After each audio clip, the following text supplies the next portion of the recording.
Part 1, Part 2, Part 3, and Part 4. Now look at Part 1. Part 1.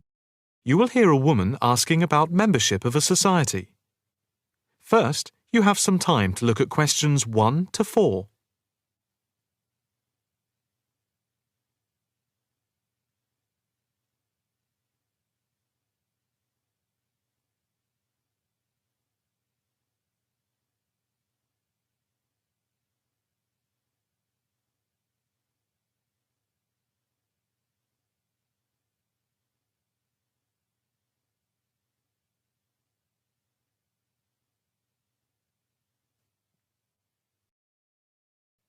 Now the test will begin. You should answer the questions as you listen, because you will not hear the recording a second time. Listen carefully and answer questions 1 to 4. Hi. I'd like some information about joining the International Arts Society.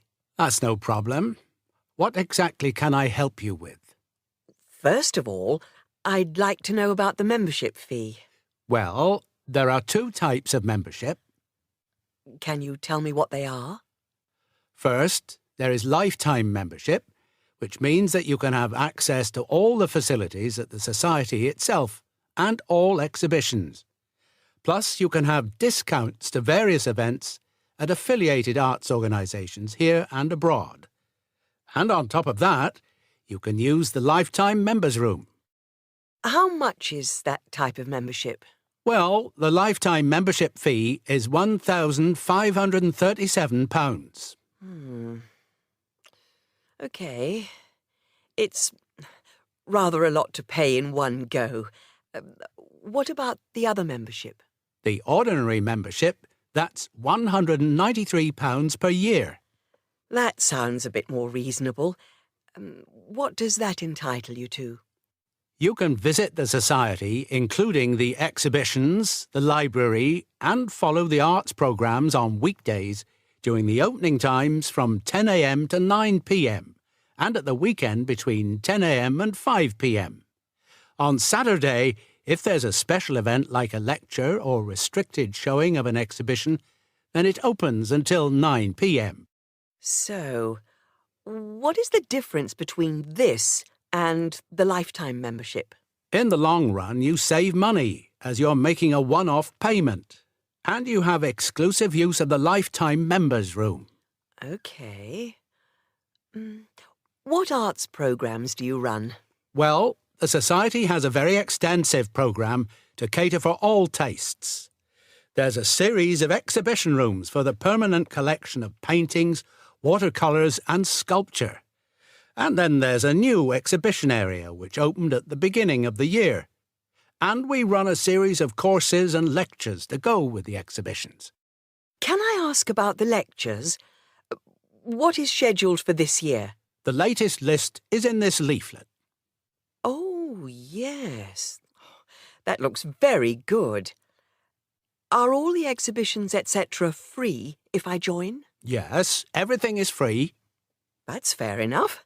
I think in that case I'll join. Before you hear the rest of the conversation, you have some time to look at questions 5 to 10.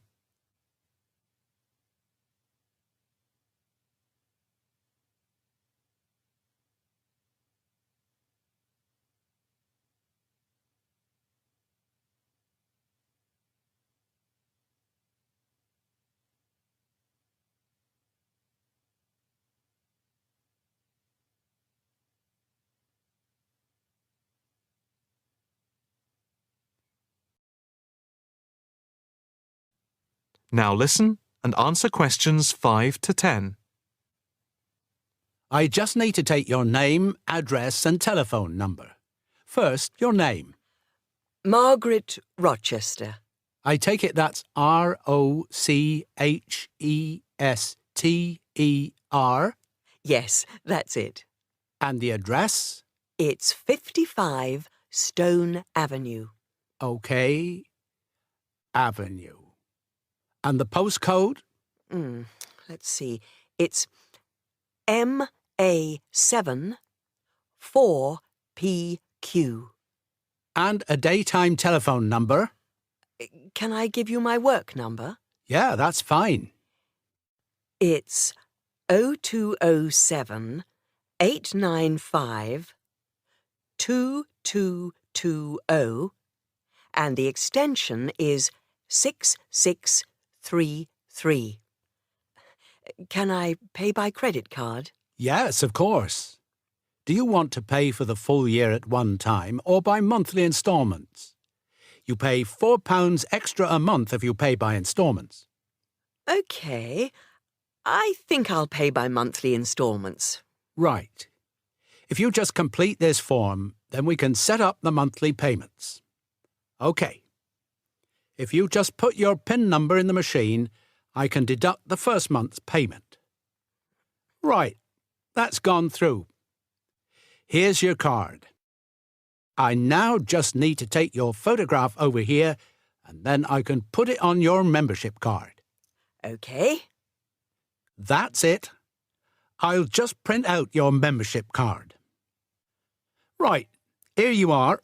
Thank you. By the way, can I bring any friends to the Society exhibitions and lectures? With the ordinary membership, we can issue a day pass once a fortnight, which allows you to bring a friend in. But you have to accompany them. Thank you. Can I go in now? Yes. You just swipe your card here. That is the end of part 1. You now have half a minute to check your answers.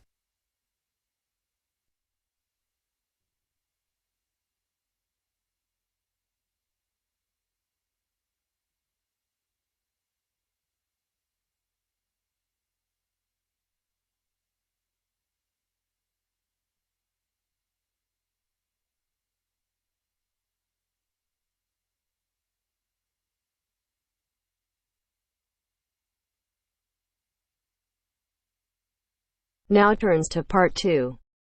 Part 2. You'll hear a tour guide talking to a group of visitors about Bestley Castle. First, you have some time to look at questions 11 to 15.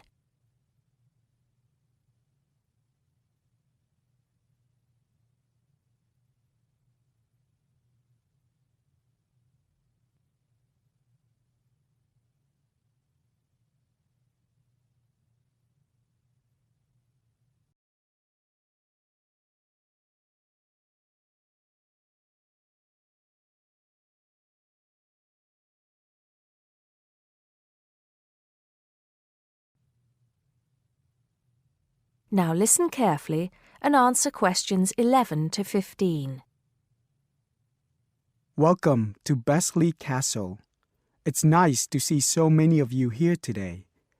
Before we go in, I'd like to tell you some information about the castle, the things to see and do, and the facilities available to you in the grounds. We'll do our best to make this a truly memorable visit. Now, the castle grounds are quite big, and we don't want you to get lost, so I'm going to give you an idea of the layout. At the moment, we are at the entrance, and immediately to our left is the Tourist Information Office. Go here if you need any questions answered. They'll be happy to help. And of course, behind the tourist office is the car park where the coach dropped you off. And it'll also pick you up from the same spot at 5 p.m. today. In front of us are the water gardens. If you stroll through, you get to the North Bridge, which is the entrance to Bestley Castle. Take your time and enjoy looking around the castle. There's a lot of history steeped in those walls. As you leave the castle via the South Bridge, you'll be greeted with the sight of roaming deer. During the day, there will be scheduled feeding opportunities where visitors can get involved.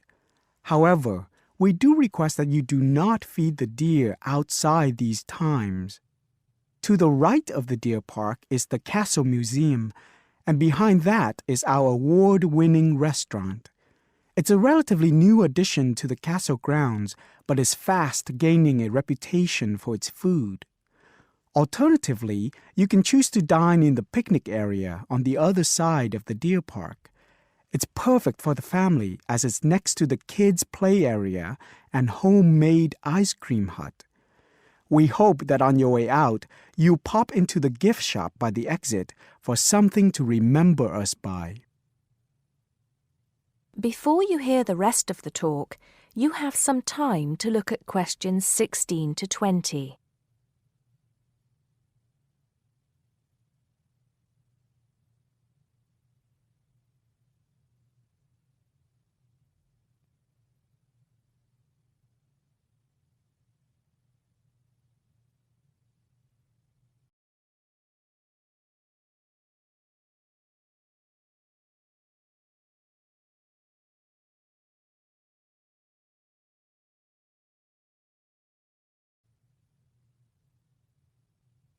Now listen and answer questions 16 to 20. Admission to the grounds is free for all. That includes the museum, gardens, and picnic area. There is an admission fee for the castle, which is £6.50 for adults, with a 10% discount for students and retired people. Children under the age of 16 pay half adult price, and under 8 go in free.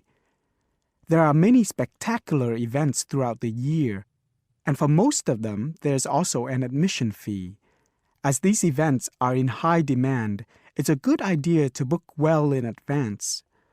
Some of the exciting events planned for this year are the Summer Medieval Festival, where you can watch old-fashioned nights and experience a feast in the halls of the castle, as if you were a guest of King Henry VIII himself. There are several concerts planned this year too, including a rock concert at an admission price of £10 per person and a special jazz concert which is free to the public. I'm sure you'll agree that all tastes and ages will be satisfied.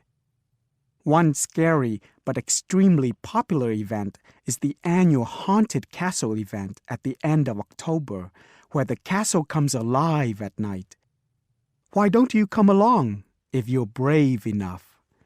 Another sight to see is the fantastic firework display on November 5th, and the cost of that includes refreshments. We also have a long tradition of raising money for charity. The charity event held every year on the first day of May will this year be an archery contest. Entrance is free, but donations are certainly welcome. This year, we'll be collecting money on behalf of a charity for elderly people, Age Concern. Just in case you can't remember all of that, you can pick up a leaflet showing the timetable and prices for all events from the Tourist Information Desk. You can also go online to get this information from our website. That is the end of part 2. You now have half a minute to check your answers.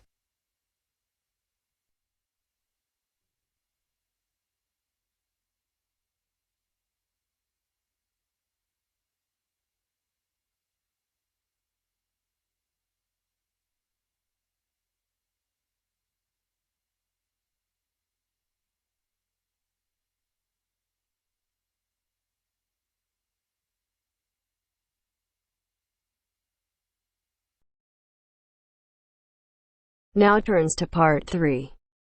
Part 3. You will hear a talk given by a lecturer to a group of civil engineering students on the reed bed system for sewage treatment. First, you have some time to look at questions 21 to 24.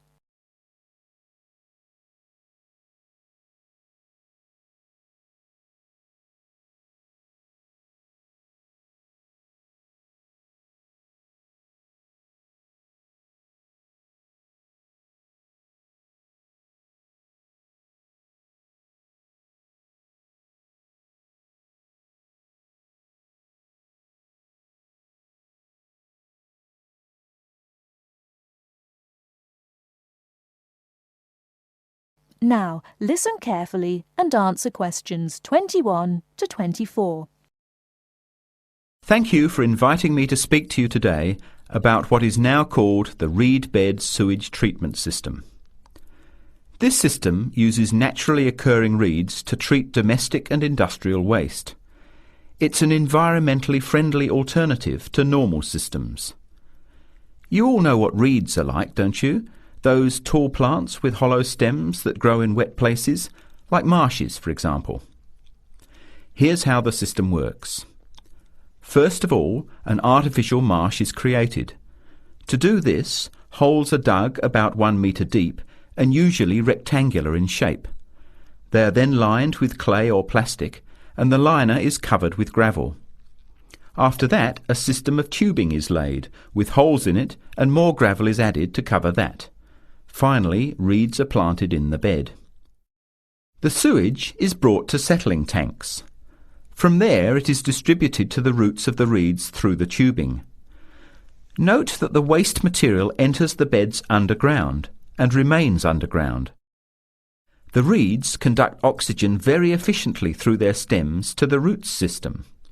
Here, bacteria work to reduce the waste material to basic elements. What comes out of the artificial marsh is water that has been cleaned through a natural process. The purified water leaves the reed bed through a simple outflow pipe. The water that comes out has to be tested. Sometimes it's held in a pond until it evaporates or soaks into the ground. Sometimes, after testing, the water is discharged directly into streams and rivers. Before the talk continues, with questions from the students, Before you hear the rest of the talk, you have some time to look at questions 25 to 30.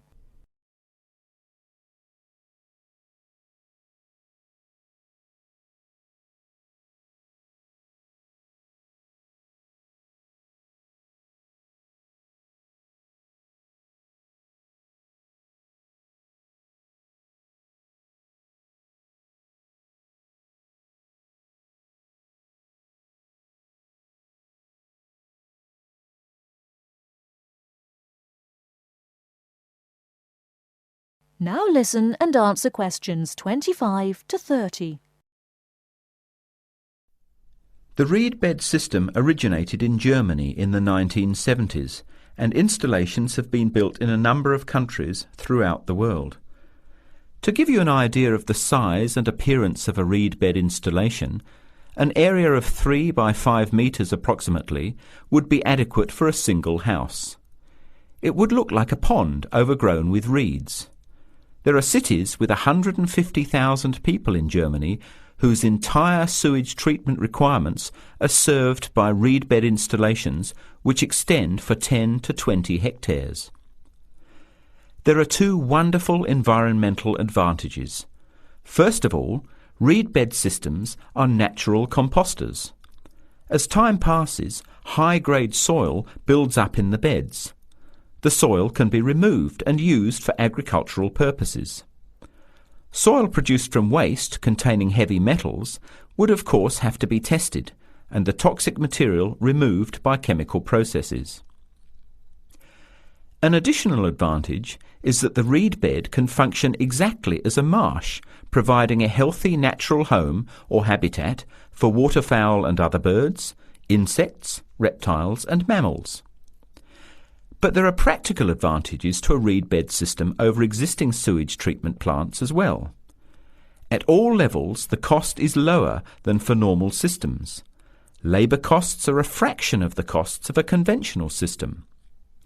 Typically, a large-scale reed bed installation will cost 10% less than a mechanical system. They require little maintenance, and unlike mechanical systems, the efficiency of reed beds increases over time. But before we go any further, you must have some questions. Maybe this sounds too good to be true. That's exactly what I wanted to ask. If these systems have so many benefits, why aren't they more popular? Why don't we see them everywhere? As I said, the technology is now almost 40 years old. Demonstration projects of all types have been built and monitored and are slowly convincing regulators of the advantages of the system. But you have to understand that regulating authorities are by nature conservative and resist change. Typically, there's a lot of opposition to these systems by manufacturers and by everyone involved in maintaining the conventional systems. Reed bed systems require fewer staff to operate, so there would be a decline in the workforce. Therefore, unions would resist the change as well. What happens to reed beds in winter? Does the efficiency decrease? The above-ground part of the plants die back in cold weather, but the roots remain alive and active, and the system continues to work just as effectively in winter. As soon as the weather warms up, new reeds appear and grow quickly. Is there a problem with mosquitoes in these ponds? Well, they're not exactly ponds with standing water. The beds look more like a field covered with long grass. The soil is moist, but not like a swamp, so there would be no more mosquitoes than in any other field. Remember, the effluent enters the beds underground and remains underground. OK, let's get into some of the technical details now, and I'll answer questions as they come up. That is the end of part 3.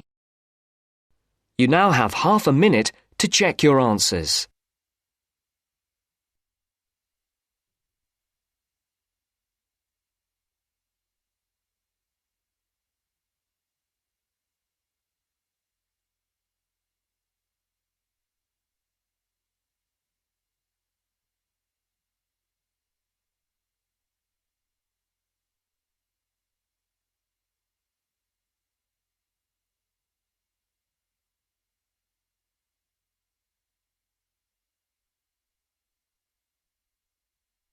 Now turns to part 4. Part 4. First, you have some time to look at questions 31 to 40.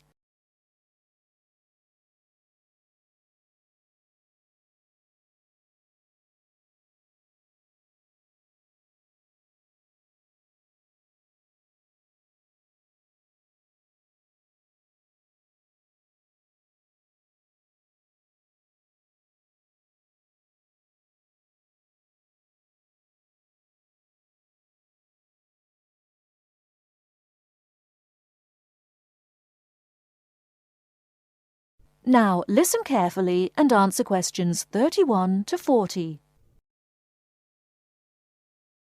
In today's lecture on international trade, I'm going to look at the issue of protectionism. I'll start off with a definition of protectionism and then go on to look at the methods countries have used to protect their economy. Following this, I'll look at the advantages and disadvantages of protectionism when compared to free and open trade. So let's define protectionism. Protectionism, at its simplest, is the opposite of free trade. It is the practice of protecting domestic industries from foreign competition by using import duties or quotas. Options available to protect the economy are tariffs, embargoes, subsidies and quotas. Let's examine these in turn with some examples. Tariffs are one form of protectionism. It is a tax which is applied to imported goods, but not to home-produced goods. The idea is to make the imported goods more expensive than the home-produced ones, so that consumers buy home-produced items. An ongoing example of protectionism via tariff is between Britain and the USA. Britain buys most of its bananas from Commonwealth countries, largely in the Caribbean. However, the USA owns banana plantations in South America. In 1999, Britain refused to buy bananas from South America, so the US government put tariffs on some British-produced goods. The most famous example was a tariff of 100% import tax on wool products from Scotland brought into the United States. The next method of protectionism is embargoes. An embargo is a complete ban on the import of certain goods. For example, following the Cuban Revolution in the 1950s, the USA banned the import of Cuban cigars. Unfortunately, Cuban cigars are the finest in the world, and there is consequently a thriving black market in Cuban cigars in the USA. As we can see in the example, embargoes can lead to a black market or unofficial economy if people want the goods badly enough. Subsidies are a way governments support industries at home with money or tax breaks in order to allow them to compete better with foreign companies. In 1994, the French government provided its national airline with a £2 billion subsidy in order to help it compete with low-cost airlines. However, subsidies can have the effect of making home producers uncompetitive and inefficient. Finally, let's look at quotas. A quota system allows a certain quantity of goods to be imported from other countries. The European Union has had quotas on textiles and clothing for decades to protect its textile industries from developing countries, especially India and China. Understandably, developing countries say that this is unfair and against the principles of free trade. Let's move on now to the arguments for and against protectionism. For trade to flourish between countries, the benefits from trade need to be equally balanced. Where a country feels that it's not getting a fair share of the trade, or that it is somehow disadvantaged, it might employ one or more of the methods of protection. There are at least 4 arguments that may be given for using protectionism. Firstly, to protect employment in the home country. The simple view is that if imports are stopped, then jobs will be saved and even created at home. Secondly, to prevent unfair competition. It is often said that developing countries have the advantage of cheap labour costs in their countries, and that they use this to undercut the price of the same goods produced in richer nations. A tariff might be applied to even out this imbalance. Thirdly, to protect new industries. A new industry, particularly one in a developing country, might not be able to compete with long-established industries elsewhere. Tariffs and quotas give new industries the chance to build up production to the point where they can compete. Fourthly, to raise money. Tariffs were once used as a way of raising revenue for the government. In modern countries, they are now seldom used for this purpose, as the damage to trade often outweighs any immediate benefits. Now for the arguments against protectionism, which are perhaps simpler to summarize. Although trade restrictions might help a country for a short period of time, their overall effect is a negative one. Restrictions affect the flow of trade, and the more countries employ restrictions, the less trade can flow.